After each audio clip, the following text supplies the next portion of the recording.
Halo Mas, selamat sore. Halo, selamat sore Mbak. Assalamualaikum Mbak. Waalaikumsalam. Sebelumnya mungkin aku mau perkenalkan diri dulu karena ini pertama kali kita ngobrol ya Mas ya, walaupun aku sering Iya, iya. kerja sama finansialku nih. Oke, Siap, siap. perkenalkan, Moga Mbak. perkenalkan nama aku Nada. Aku reporter dari herstory.co.id yang sore hari ini berkesempatan untuk ngobrol-ngobrol bareng finansialku. Nah, sebelum kita mulai mungkin Mas Harika Jodi bisa perkenalkan diri dulu, terus mungkin dipanggilnya siapa nih biar bisa lebih akrab aja. Iya, iya. Terima kasih Mbak Nada. Bismillahirrahmanirrahim. Assalamualaikum warahmatullahi wabarakatuh. Teman-teman semuanya ya. Sobat Finansialku dan Her Story. Saya biasa dipanggil Jody aja Mbak. Saya salah satu perencana keuangan di Finansialku. Memang saat ini concernnya itu kebanyakan ke keluarga dan juga syariah. Nah, jadi Oke. materi yang kita bahas di sore hari ini nanti bisa Mbak berputar di antara area-area itu, dan kita tunggu nih teman-teman ya semuanya, kalau mau tanya-tanya silahkan. Kayaknya Ya. mulai rame kalau menjelang sore gitu ya Mbak ya. Iya benar, apalagi mungkin tema yang kita bahas tuh sebenarnya belum sering didengar kali ya Mas ya. Nah, untuk mengingatkan lagi nih untuk yang nonton di sore hari ini, aku dan Mas Jody akan ngobrol-ngobrol terkait kekerasan finansial nih Mas. Mungkin umumnya banyak orang yang tahu tuh kalau kekerasan tuh hanya fisik aja kali ya. Nah, Iya, iya, betul untuk betul. memulai nih Mas, sebenarnya apa sih yang dimaksud kekerasan finansial dalam rumah tangga? Ya, betul banget Mbak Nada. Tadi sudah disampaikan ya di depan juga bahwa sebenarnya yang sering kita lihat itu dulunya mungkin KDRT itu ya fisik ya. Tapi Ya. kalau sekarang sebenarnya udah cukup banyak juga Mbak, terutama kalau di media sosial ya. Karena kemarin sempat ada beberapa yang viral ya, kalau misalkan ada istri meng-capture apa yang disampaikan suami dan ternyata ada angka-angka di situ. Nah, itu termasuk kekerasan finansial ternyata. Ya. Nah, kalau secara definisi sendiri, ini saya ambilkan dari Undang-Undang Mbak nomor 23 tahun 2004, itu ternyata tercantum di situ. Jadi kekerasan finansial ini terjadi sebenarnya ketika salah satu pihak, baik suami maupun istri, itu ternyata memanfaatkan uang sebagai senjata untuk memanipulasi Hmm, pasangannya. Jadi benar-benar ada oke. usaha untuk manipulate, tetapi memang berhubungan dengan uang. Nah, itulah yang membuat apa namanya persoalan ya, dan tidak jarang juga terjadi kepada pasangan-pasangan muda saat ini. Gitu Mbak. Oke. Nah, mungkin dari situ nanti kita bisa ngobrol-ngobrol ke yang lain ya. Oke. Mungkin bisa dipaparin lagi, Mas, bentuk-bentuk kekerasan finansial itu dalam hal apa aja sih? Dan faktor-faktornya itu apa aja? Apakah mungkin salah satu pasangannya punya power itu juga mempengaruhi nggak sih, Mas? Iya, iya. Nah, sebenarnya kalau sebelum kita berbicara tentang power ya, Mbak, sebenarnya Ya. yang paling sering kita temui di lapangan, terutama teman-teman yang di finansialku kan sering banget apa kalau misalkan konsultasi dan lain sebagainya. Nah, itu kan kita pasti ngobrol-ngobrol secara lebih dalam ya, Mbak. Nah, Ya. ternyata waktu itu ditemukan fakta bahwa sebenarnya pertama kali yang menyebabkan itu adalah komunikasi pertamanya, Mbak. Jadi Oke. benar-benar kita belum bahas sampai ke detail cash flow-nya seperti apa, penghasilannya berapa, jatahnya berapa, dan lain sebagainya. Tapi ternyata saat kita ngobrol pertama kali, ternyata komunikasi ini nggak lancar. Nah, Hmm. itu. Sehingga ditemukan itulah penyebab utama yang sering kita jumpai klien-klien kita, komunikasi nggak lancar, terus setelah itu kemudian penghasilannya mulai nggak kebuka semuanya dan lain sebagainya, sehingga ada yang ditutup-tutupin, ada yang enggak dan lain sebagainya.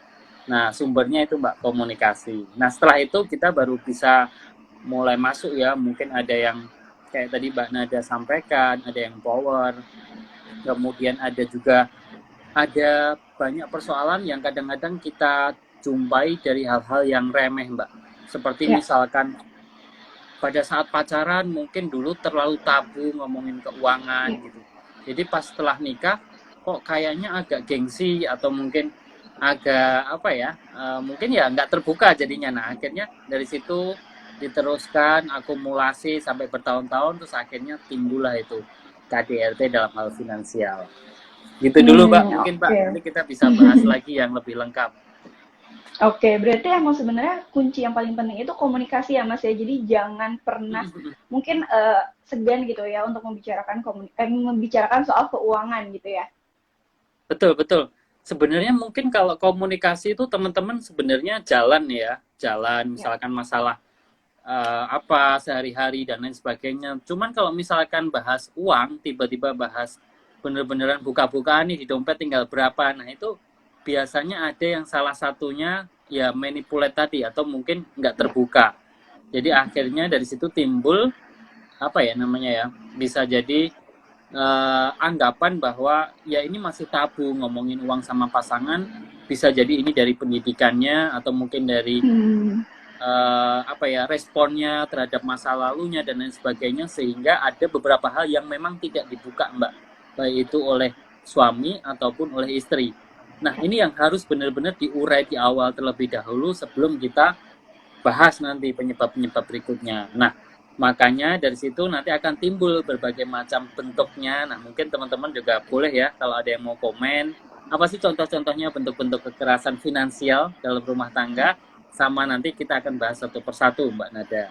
Oke, iya boleh teman-teman yang nonton boleh mungkin tulis pertanyaannya di kolom komen, nanti akan aku bacain dan dijawab sama Mas Jody juga. Oke, untuk lanjut nih Mas, Ya, mungkin ya. kalau misalkan soal KDRT tuh banyak yang beranggapan bahwa korbannya itu perempuan. Nah, selama Mas Jody menangani masalah ini gitu ya, dari klien-klien di finansialku, sebenarnya apakah emang pasti perempuan yang menjadi korban atau sebenarnya ada juga sih Mas kaum laki-laki yang juga mengalami KDRT finansial?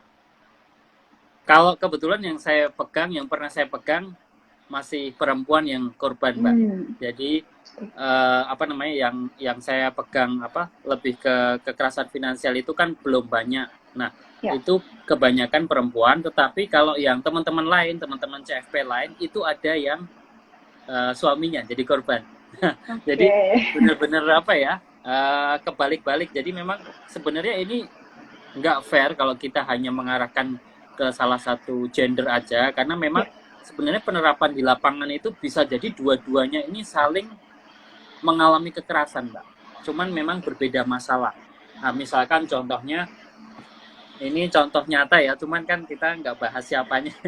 Jadi contoh nyatanya misalkan ada temen nih, misalkan dia sebagai seorang istri itu tidak diizinkan bekerja tanpa alasan yang jelas sama suaminya.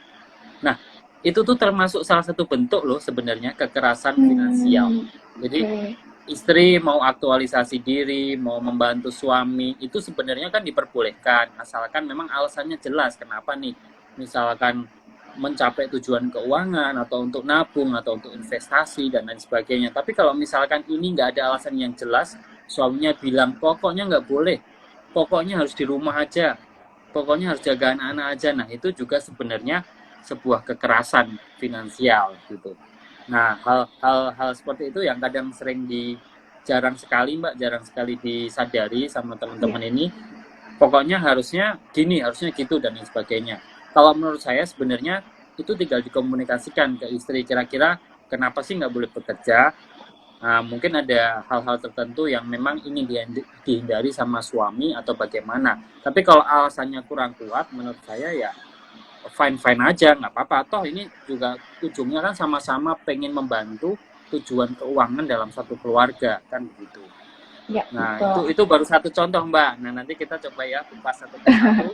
Intinya pokoknya dua-duanya bisa mengalami. Nah, teman-teman Hmm. nanti silahkan komen nih di kolom komentar. Oke, berarti bukan cuma kekerasan fisik aja yang nggak pandang bulu gitu ya, Mas, yang maksudnya bisa dialami oleh perempuan atau wanita, ternyata kekerasan Ya, finansial pun juga sama ya. iya, iya. Soalnya kalau kekerasan fisik itu kan sekarang gampang banget, Mbak. Kita bisa diviralkan atau Iya. di visum gitu ya. Tapi kalau kekerasan finansial ini kadang-kadang keluarga ini mau ngangkat juga malu. Jadi Mm-mm. akhirnya ditimbun lama kelamaan nggak pernah di share ke apa namanya ke profesional atau minta tolong ke siapa. Jadi akhirnya ini bertahun-tahun akan apa ya akan berjalan dan sebenarnya nggak sehat ke depannya, karena ini pun nanti akan bisa dicontoh sama anak-anaknya gitu Mbak. Oke, mungkin juga bisa juga kali ya Mas, awalnya dari KDRT finansial, terus nanti karena masalah faktor ekonomi itu beneran jadi KDRT fisik gitu juga mungkin ya Mas ya? Wah, itu banyak sekali sebenarnya. Banyak, Oke, banyak. oke. Kan tadi udah dipaparin sama Mas Jody nih, salah satu ciri kekerasan finansial itu mungkin kayak istrinya nggak boleh bekerja. Nah, ada nggak sih Mas ciri-ciri lain yang mungkin tanpa disadari ternyata itu tuh termasuk dalam kekerasan finansial? Nah, sebenarnya kalau ciri mungkin saya langsung ke bentuk ya Mbak, beberapa Oke. contoh-contoh nyata ya. Sebenarnya salah satu ciri yang paling jelas ya tadi kurang komunikasi, kemudian Hmm. ada pemaksaan kehendak, kemudian pokoknya gini itu nggak boleh teman-teman ya. Jadi Hmm. misalkan contohnya yang dulu pernah viral itu ya, mohon maaf saya pakai contoh yang pernah viral, itu suami pokoknya menjatah suaminya, istrinya itu sebulan misalkan berapa, 1,5 juta atau 2 juta itu pokoknya sudah buat makan sama anak. Nah itu Hmm. itu merupakan tidak hanya kekerasan finansial tapi juga pemaksaan, kemudian tidak ada transparansi yang jelas karena uang segitu misalkan buat belanja belanja apa kan nggak cukup juga secara realistis. Nah jadi benar-benar ada pemaksaan kehendak, kemudian ada namanya kekurang keterbukaan sehingga suami ini juga tidak mau tahu kira-kira harga-harga saat ini itu berapa, kemudian istri kalau masak di rumah itu habisnya berapa. Nah ini sebenarnya yang harus dikomunikasikan di awal tadi Mbak. Jadi benar-benar kalau dari awal komunikasinya nggak lancar ya sudah nggak mau tahu pokoknya segini harus cukup. Nah ini sudah masuk ke ranah kekerasan finansial, salah satu bentuknya. Nah kemudian kalau dari istri ke suami ini yang jarang disadari itu juga sering sering terjadi. Nah, ini juga mau saya sampaikan salah satu ciri atau bentuknya adalah istri itu mengontrol semua uang suami. Nah, Hmm. itu juga sebenarnya kekerasan karena ada beberapa teman, bukan klien, Mbak, teman-teman yang kadang-kadang mengeluh ya, bukan kadang-kadang sambil cerita setelah saya sampaikan semuanya ke istri, ditransfer semuanya, kadang-kadang istri juga nggak ini apa namanya nggak terbuka juga jadi gantian jadi benar-benar dikontrol semuanya sampai ketat banget sehingga suami bahkan mau jajan aja atau mau apa itu sampai kesulitan. Nah ada yang sampai kayak gitu Mbak, jadi benar-benar ada pemaksaan satu sama lain dan membuat satunya tidak nyaman sehingga secara sehari-hari itu nggak bebas untuk melakukan cash flow antara pengeluaran dan juga pemasukan itu Mbak. Oke. Nah, kalau misalkan menurut Mas Jody sendiri, sebenarnya apa sih Mas yang menyebabkan seseorang eh, mungkin melakukan kekerasan finansial? Ya, ini sebenarnya yang paling menarik ya teman-teman karena harus dicari dulu nih sumbernya kira-kira apa. Kalau misalkan penyebabnya itu adalah kebiasaan atau habit, nah ini memang agak susah. Jadi kita benar-benar harus cari nih bantuan-bantuan ke profesional, misalkan ke psikolog atau ke financial planner sehingga teman-teman tahu dengan habit seperti ini apakah memungkinkan untuk diubah ataukah tidak. Nah, nanti kira-kira ada perlakuannya. Nah, selain itu yang seringkali Mbak menjadi penyebab itu adalah yang pertama itu menurut saya pola pikir Mbak. Jadi Hmm. tentunya kita antara suami istri itu mengalami atau memiliki perbedaan pola pikir yang jelas. Nah, bisa jadi satunya itu dulunya ya sebelum nikah itu satunya itu sangat hemat sekali, satunya sangat boros sekali. Nah, ini kalau ketemu jadi satu itu pasti akan ada pertentangan dan istilahnya akan ada harus ada kompromi dalam pola pengaturan Hmm. keuangannya. Sehingga kalau tidak dikomunikasikan dengan baik, maka ini bisa menjadi salah satu bisa memaksakan. Jadi secara tidak langsung misalkan saya sebagai seorang suami yang sangat hemat, saya memaksa istri saya untuk hemat banget. Pokoknya sampai sebulan gini nggak boleh jajan, nggak boleh apa langganan Netflix, apa nggak boleh ngapain ya. Itu juga sebenarnya uh, istrinya juga mengalami kekerasan finansial. Makanya ini harus dikomunikasikan dan istilahnya didapatkan win-win solution. Jangan sampai juga salah satunya juga terbawa satunya yang lain sehingga kalau misalkan satunya boros jadi boros semua. Nah itu juga nggak bagus.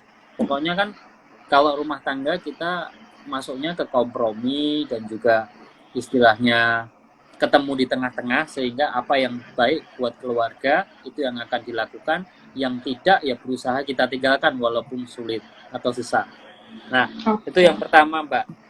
Nah, kemudian yang kedua, perbedaan. Jadi pertama perbedaan pola pikir atau watak atau sifat. Nah, yang kedua adalah perbedaan penghasilan.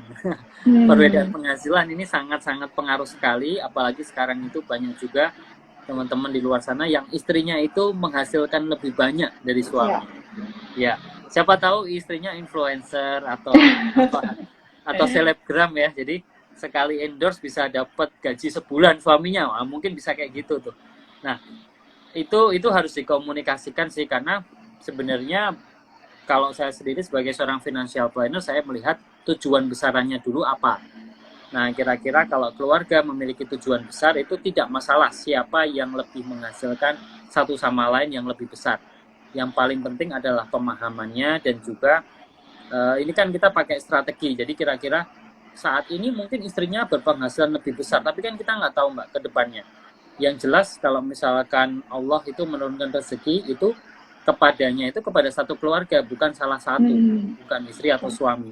Karena kita hanya dijadikan sebuah metode aja kan, mau lewat suaminya yang lebih besar atau istrinya yang lebih besar, atau mungkin istrinya bekerja. Jadi kadang-kadang itu yang harus diperhatikan pertama kali, teman-teman, jangan sampai ini menjadi sebuah masalah atau mungkin keraguan. Karena menurut saya istri bekerja atau tidak, penghasilannya berapapun besarannya, ini apa enggak, sebenarnya itu enggak masalah. Karena toh ujung-ujungnya tujuan satu keluarga atau tujuan keuangan semua ini sudah akan ditentukan oleh Allah, rezekinya segini. Kalau enggak lewat istri ya lewat suami gitu. Jadi mungkin kalau istrinya nggak bekerja, bisa jadi suaminya akan dinaikkan 2 kali lipatnya untuk mencukupi kebutuhan anak-anak atau apa. Begitu pula sebaliknya, kalau misalkan lagi masa-masa pandemi gini, suaminya kena layoff, kena resign dan lain sebagainya, siapa tahu dilewatkan istri. Nah, jadi intinya semuanya demi tujuan bersama. Nah, ini yang harus dipahami, sehingga jangan sampai perbedaan penghasilan ini menjadi sumber penyebab terjadinya pemaksaan kehendak, atau tadi adanya ketidakcocokan dalam pengelolaan keuangan, kurang terbuka, sehingga menimbulkan yang terjadinya kekerasan finansial. Itu yang kedua. Nah, yang ketiga itu biasanya gaya hidup, Mbak. Gaya hidup. Jadi ini hubungannya sama pola pikir tadi sih sebenarnya. Kalau orang pola pikirnya sudah memiliki basic tertentu dari zaman dia kecil, dibesarkan oleh orang tua, pola asuhnya seperti apa, dan ini ditambah dengan faktor lingkungan akan membentuk gaya hidup.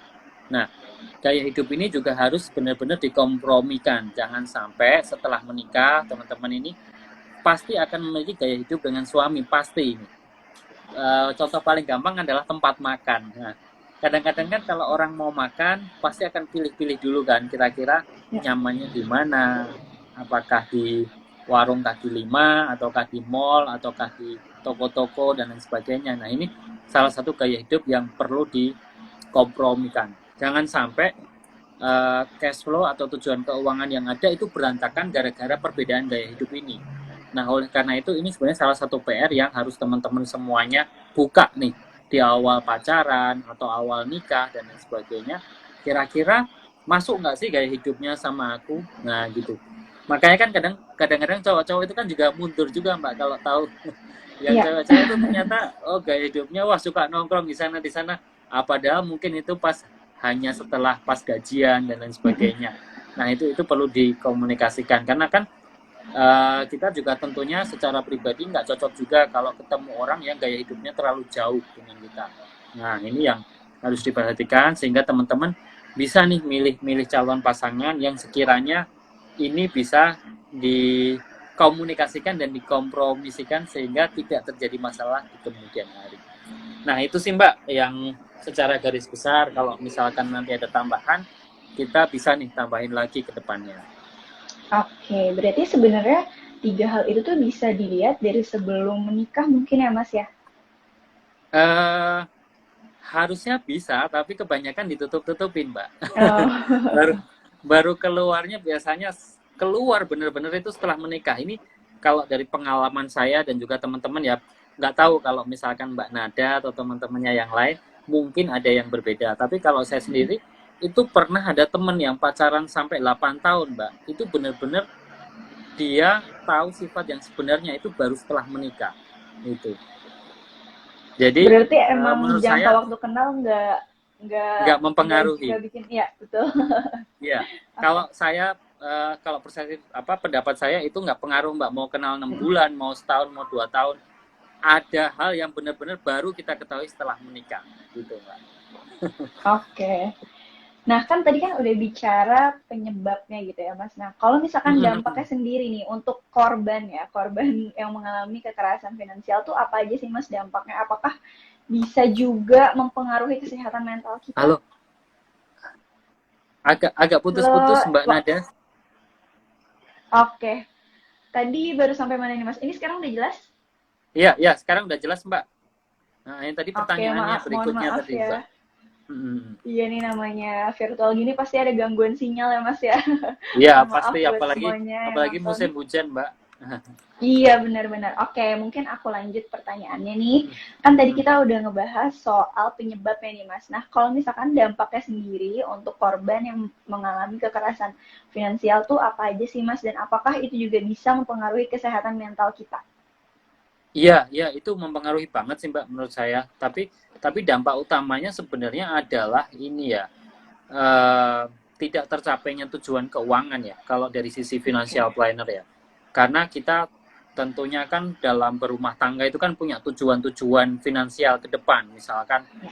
ngumpulin dana pendidikan anak, ngumpulin dana pensiun, ngumpulin dana buat renovasi rumah, buat naik haji, buat liburan dan lain sebagainya. Nah ini kalau misalkan teman-teman di depan itu terdapat kekerasan finansial tadi, boro-boro ini akan tercapai. Untuk cash flow bulanan aja ini nggak akan selesai masalahnya, Mbak.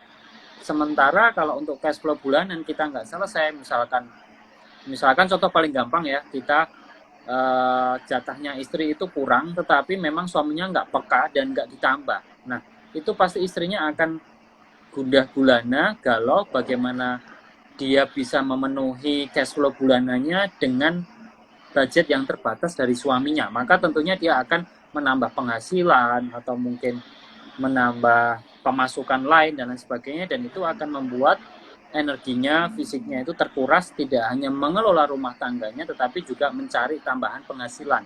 Nah, ini efek kedepannya sangat-sangat merugikan, karena memang yang pertama tujuan keluarga nggak tercapai, yang kedua adalah pikiran juga Mbak, lama-lama akan nyerang juga ke kesehatan mental, dan ini kadang-kadang nggak tahu, salah satu pihaknya itu nggak tahu dan nggak kerasa. Jadi misalkan suaminya ya biasa-biasa saja, atau mungkin tidak peka dan lain sebagainya, atau mungkin sebaliknya istrinya ya biasa-biasa saja padahal suaminya itu sangat tertekan karena masalah cash flow ini tadi. Nah ini yang pertama-tama harus diketahui, dampaknya sangat luar biasa, dan teman-teman kalau misalkan sampai nggak bisa mengatasinya sama sekali, ya mau nggak mau harus minta bantuan profesional ya, bisa ke psikolog atau financial planner, paling nggak untuk dibuka ini kira-kira langkah-langkah apa sih yang harus dilakukan di awal agar bisa menjembatani masalah ini, untuk kemudian ke belakangnya dibuat sebuah pola perencanaan keuangan atau pola manajemen rumah tangga yang baru yang bisa membuat ini sudah berkurang kekerasan finansialnya. Kurang lebih seperti Oke. itu Mbak Nada. Oke, berarti kalau misalkan memang udah memberikan dampak yang serius gitu ya, Mas ya, berarti ada lembaga yang bisa membantu hal itu ya, Mas ya? Ya, lembaga bisa Mbak. Jadi kalau misalkan ya sebenarnya teman-teman bebas ya bisa mencari bantuan ke teman dekatnya, boleh nih ke sahabat yang kira-kira bisa tidak yang tidak ngember ya, atau yang tidak cerita kemana-mana, itu juga bisa untuk sebagai ring pertama. Nah tapi kalau benar-benar saran profesional mungkin bisa ke biro konsultasi psikologi, kemudian ke kayak finansialku juga bisa, karena kita lebih fokus ke perencanaan keuangannya. Jadi benar-benar kadang-kadang kita kalau ketemu klien begitu ya benar-benar konsultasi sama suami istri Mbak, benar-benar dibuka, suaminya itu kalau mau beneran dibantu suaminya itu agak putus bentar ya tadi ya. Nah, Oke, sudah udah balik lagi kedengaran Mas. lagi Mbak? Ya, Ya, ini udah. sudah kedengeran ya. Ya. Nah, tadi kalau misalkan mau dibantu, ya mau nggak mau kalau misalkan ke financial planner seperti ke finansialku itu harus buka-bukaan. Jadi benar-benar penghasilannya itu dibuka, pengeluarannya juga secara detail, cash flow-nya. Misalkan untuk konsumsi rumah tangga itu berapa, itu kira-kira cukup nggak sih buat berdua, bertiga, atau berempat. Kemudian untuk transportasinya, untuk tabungannya, untuk asuransinya atau investasinya itu sudah ada atau belum, dan lain sebagainya. Jadi benar-benar apa ya, kalau mau dibantu ya harus terbuka, dan ini yang akan kita kondisikan agar supaya bisa lebih baik daripada keadaan sebelumnya. Karena tentunya rata-rata teman-teman klien itu kalau misalkan konsultasi kan pasti akan ada masalah yang mereka sendiri kadang-kadang nggak tahu sumber masalahnya apa, dan ini yang harus sama-sama kita buka dan kita konsultasikan. Gitu Mbak Nada Oke. kalau dari kita. Oke, berarti kalau misalkan udah memberikan dampak, berarti pasangan suami istri itu butuh orang ketiga gitu ya Mas, yang untuk menengahi masalah ini gitu ya Mas. Ya, ya, betul, betul, betul. Salah satunya tadi ya Mbak, dilihat dulu kira-kira masalahnya ini cenderung ke psikologis banget atau ke financial planning. Kalau psikologis banget, saya sarankan ke psikolog dulu nggak apa-apa. Nanti kalau udah psikolognya sudah berhasil melakukan intervensi kepada perubahan perilaku dan lain sebagainya, baru nanti ke financial planner. Karena atau kebalikannya, kalau masalah keuangannya yang lebih serius, teman-teman bisa ke financial planner dulu, nanti sambil ngobrol-ngobrol sama psikolog, atau cari teman-temannya yang memang paham sama psikologi. Nah, itu bisa menjembatani salah satunya kekerasan finansial tadi, Mbak. Oke, dan yang perlu diingat lagi, itu harus dua-duanya ya Mas ya yang berkonsultasi, bukan cuma salah satu pihak aja. Harusnya iya, dua-duanya lebih bagus, Mbak. Atau kalau Oke. misalkan mau apa lebih ini lagi, bisa konsultasi sama saya, karena saya dulu S1-nya psikologi, kemudian sekarang Wah, financial planner. wah pas banget nih. Mungkin ada yang nonton Iya, mengalami masalah itu, boleh kontak Mas Jody di Finansialku. Berarti sebenarnya ya silakan. mungkin mungkin tanpa disadari itu terkesan sepele dan diabaikan ya Mas, tapi Ya, ternyata ya, bisa mempengaruhi kehidupan juga dan keharmonisan rumah tangga ya Mas ya. iya, iya Mbak. Soalnya jangankan ini ya, jangankan masalah keuangan. Kalau Ya, teman-teman ini hobi nonton drama Korea kan tuh banyak tuh pasangan-pasangan yang berpisah itu karena masalah sepele. ya. Nah, itu ternyata banyak sekali ya. Kemarin itu apa ya yang uh, ada itu drakor itu yang sudah tamat itu juga gara-garanya suaminya itu uh, apa namanya tidak peka sama istrinya, kemudian suka naruh barang tidak pada tempatnya, kemudian diomelin berkali-kali kok masih tetap sama, sehingga tidak ada perubahan sama sekali. Terus akhirnya istrinya ngajak pisah. Nah, itu sudah pisah, suaminya sadar Mbak. Nah, baru pisah, sudah pisah sampai beberapa tahun, baru suaminya sadar, oh ternyata dulu kesalahanku itu gara-gara karena nggak pernah naruh barang sesuai dengan tempatnya kembali. Nah, akhirnya setelah itu baru bisa terkondisikan. Nah, itu baru masalah sepele. Belum kalau kita bahas masalah keuangan tadi ya, apa implikasinya dan dampaknya ada banyak sekali, dan yang paling kita takutkan adalah ini berimbas sama anak-anak kita Mbak nantinya Mbak.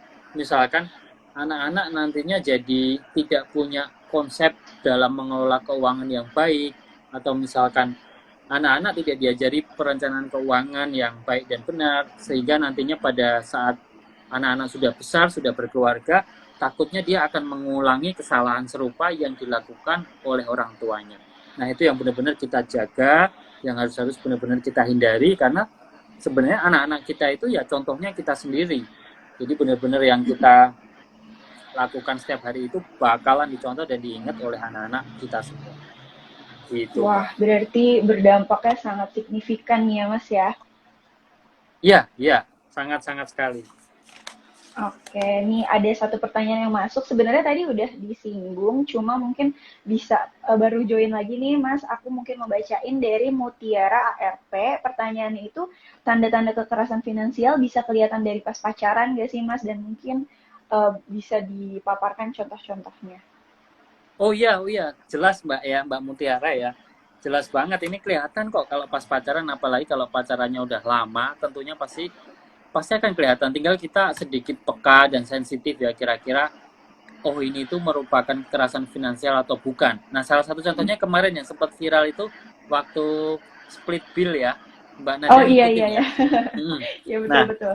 itu kan sebenarnya kalau misalkan kita memaksakan nih salah satu pihak, misalkan dari pihak perempuan, memaksakan bahwa kalau keluar makan atau apa itu harus ditraktir sama si cowoknya atau yang laki-laki, itu sebenarnya kekerasan finansial, Mbak.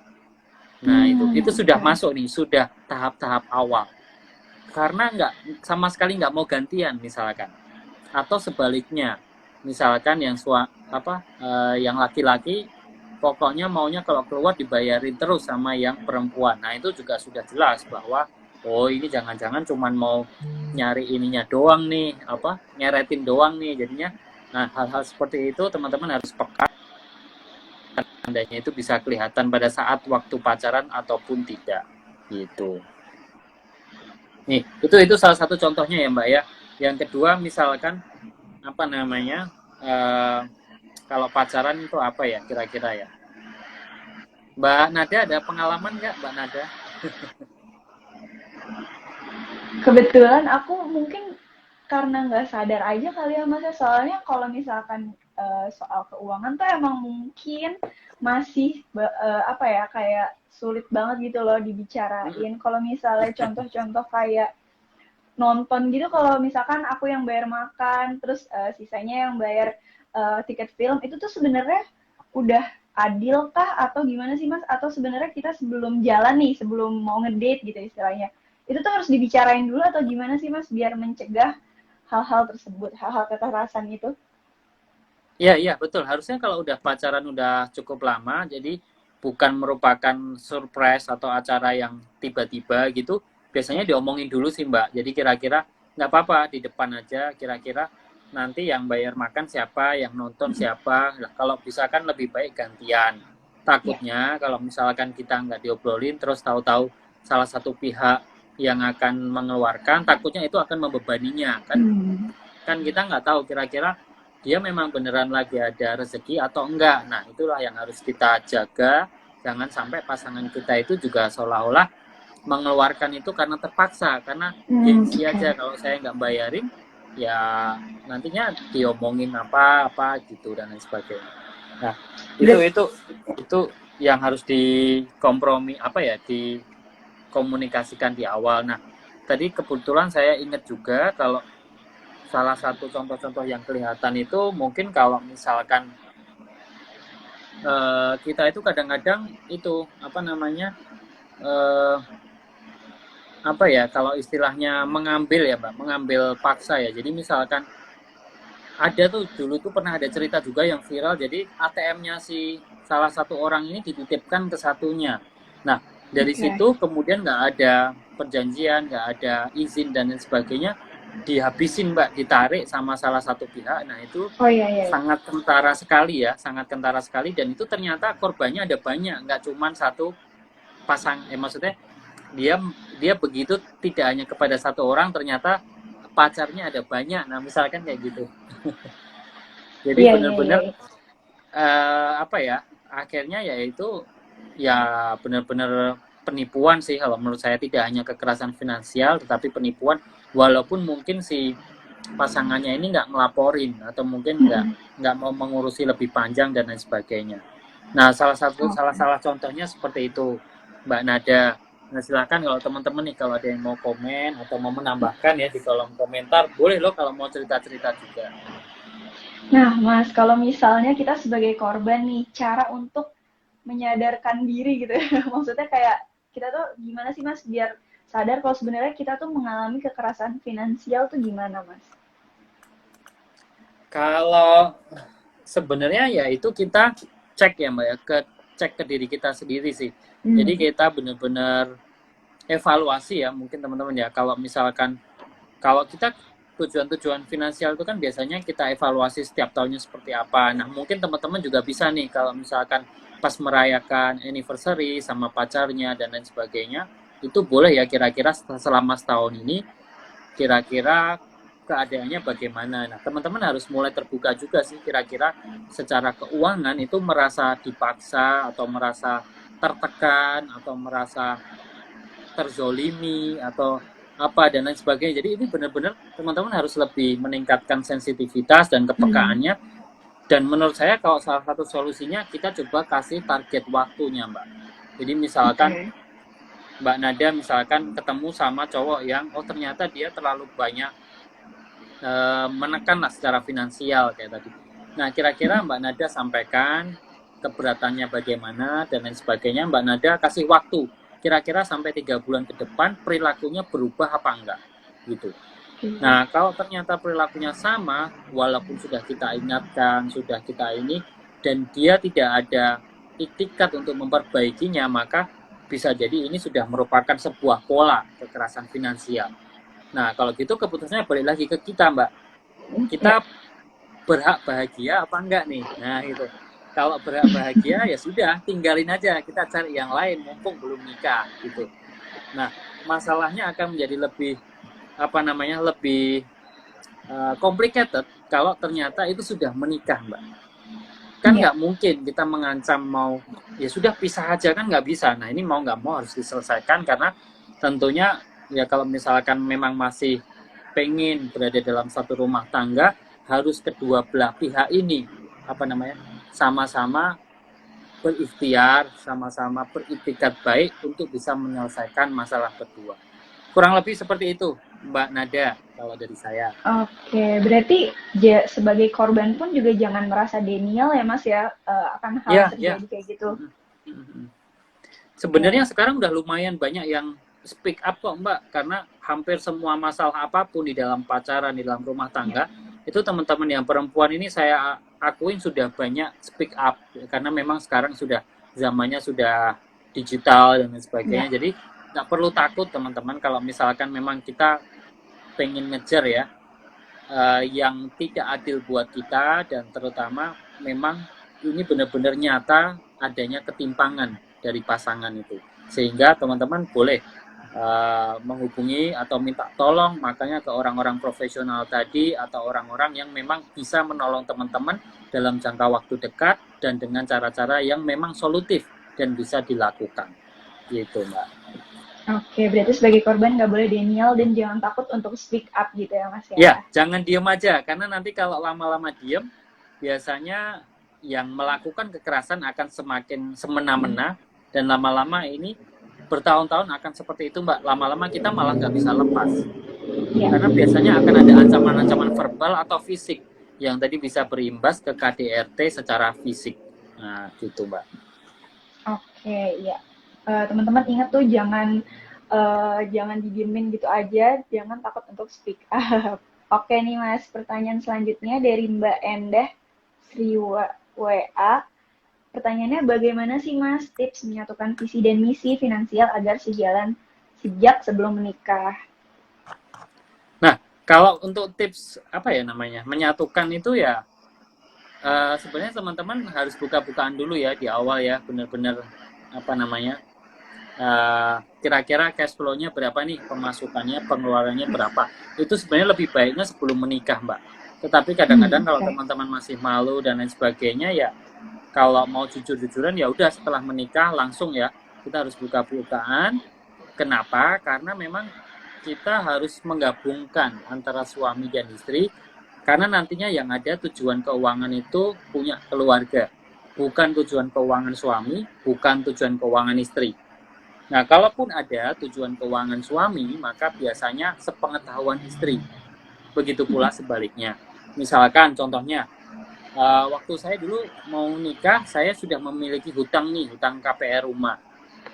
Nah, tentunya saya harus komunikasikan ini kepada calon istri saya, dan akhirnya setelah nikah, istri saya tahu bahwa cash flow saya setiap bulan itu memang misalkan sepertiganya itu dipakai untuk bayar KPR rumah. Nah, gitu. Jadi hal-hal seperti itu harus dikomunikasikan di awal sehingga kita tidak ada yang ditutup-tutupi. Kalau ada penghasilan tambahan juga disampaikan karena kan tujuannya adalah sama-sama mencapai tujuan keuangan berbarengan. Nah, kalau teman-teman tertarik, teman-teman bisa nih melakukan terlebih dahulu nih financial check up di aplikasi Finansialku. Nanti dari sana hasilnya bisa ditanyakan sama para perencana keuangan yang ada di aplikasi. Nah, itu Mbak, nanti bisa ditanyakan seperti itu sehingga teman-teman tahu nih tujuannya apa dan cara saya meraihnya bagaimana. Itu Mbak Nada kurang lebihnya ya. Iya, lagian sekarang juga gampang ya Mas, bisa dilakukan secara online ya. Aku juga pernah waktu Iya, itu iya. financial check up. Memang online nanti juga konsultasinya kan kita pakai Google Meet ya. Jadi sama Ya. sekali nggak usah ketemu fisik. Kadang saya kan saya domisili di Jogja Mbak, tapi klien saya di seluruh Oh, Indonesia. Gitu. oke, bisa dicoba teman-teman. Yang pertama juga keterbukaan dalam pengeluaran gitu ya Mas ya, Iya, biar betul bisa betul. sejalan visi misinya. Oke, ini mungkin nggak ada lagi yang nanya karena mungkin pertanyaannya udah terjawab semua Mas dari yang tadi aku ajuin. Sebelum Iya, ditutup iya. nih, mungkin closing statement dong dari Mas Jody terkait tentang kekerasan finansial ini. Ya, jadi teman-teman kalau misalkan menjumpai ya atau merasakan sendiri adanya kekerasan finansial ini, tadi sudah disampaikan juga oleh Mbak Nada, jangan takut. Karena Ya, sekarang itu kita sudah berada di zaman yang kita sangat mudah sekali mencari pertolongan. Jadi kalau misalkan teman-teman mengalami atau merasa ada yang kurang sehat dalam hubungan pacaran atau nikahannya, silahkan dievaluasi terlebih dahulu. Nah, teman-teman kasih waktu, misalkan sebulan, 2 bulan, atau 3 bulan. Kalau masih berlangsung, misalkan kayak tadi ya, ada penekanan, kemudian ada ancaman secara verbal ataupun fisik, kemudian ada pemaksaan kehendak atau ada yang ditutup-tutupi, misalkan saya gajian tapi saya nggak infoin semuanya ke pasangan. Nah, itu salah satu contohnya begitu. Teman-teman harus lebih peka dan sensitif. Nah, setelah itu kalau misalkan tidak ada perubahan, teman-teman silahkan minta tolong ke psikolog atau financial planner. Nanti tentunya dengan komitmen bahwa kita pengen memperbaiki. Jangan sampai ini diteruskan secara berlarut-larut sehingga nanti yang kita takutkan selain ini dapat ditiru oleh anak-anak, bisa jadi timbul terjadi juga KDRT secara fisik. Karena ini ya. sudah banyak sekali ya, dari awalnya masalah keuangan, kemudian nanti masalah fisik, dan akhirnya nanti bisa bercerai karena masalah itu. Nah, itulah yang pengen kita sampaikan sehingga perlu banget edukasi ya kalau misalkan pasangannya pengen lebih Mbak lebih sensitif, lebih peka terhadap ini, boleh pasangannya disuruh follow misalkan kayak ke Her Story, kemudian ke Finansialku terkait Ya. dengan edukasi-edukasi keuangan atau terkait masalah kesehatan mental, kekerasan finansial itu boleh dipancing-pancing dahulu, disuruh follow, nanti bisa diskusi bersama pasangan. Itu Mbak kalau dari saya, Mbak Nada. Oke, berarti emang teman-teman nih nggak boleh meremehkan atau mengabaikan kekerasan finansial ini karena ini bisa berdampak banget pada kesehatan mental juga dan keharmonisan keluarga.